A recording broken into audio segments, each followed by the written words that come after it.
Nagsugod na pag-inspeksyon sa mga gibaligyang Christmas light sa mga tindahan o mga malls ang taga-fire department sa Dakbayan sa Talisay. Labi na nga daghanang nagsugod pagbutang og mga dayan-dayan ning nagsingabot nga Pasko. Adunay live report si Fee Marie Dumabok. Fem.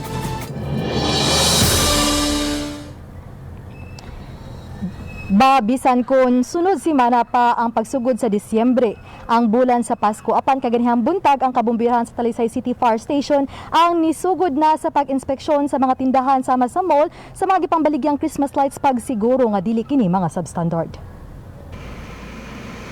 Sakay sa ilang mga fire truck, gituyo pagato sa Talisay City Fire Officers ang duha ka mga dagkong tindahan sa Tabunok. Dinhi sari-sari nga mga Christmas decorations ug nagkarenlaing klase sa Christmas lights ang gipangbaligya. Ilang gisusi kun dili ba mga substandard ang gibaligang Christmas lights o ang mga Christmas decor nga adunay electrical wiring. Gisiguro kini nga adunay ICC o PS sticker. For this coming December, ang nami program na sa BFP ang Oplan Iwas Paputok and Oplan Paalala.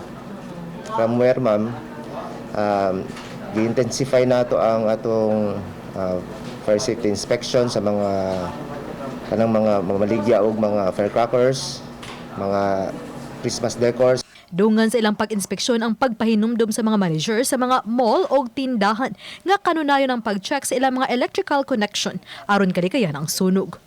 Nagrekuri daw sab sila sa kabalayan pagpahinumdum nga di lang kutob sa pag-decorate sa ilang mga balay, kundi kinalang responsable aron kalikayan ang sunog. Natay fire truck visibility, and aside from that, natay public address system wherein maghatagtag mga fire safety reminders, fire safety tips.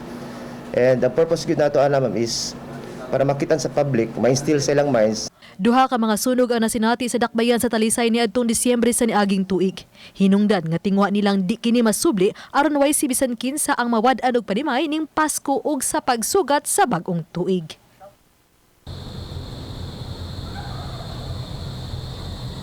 Bab, sa gihimo nga random inspection ganihang buntag nasuta sa kabumbiruhan sa Talisay City Fire Station nga adunay Philippine Standard stickers ang mga gipambaligang Christmas lights kung nagpasabot kini nga dili mga substandard.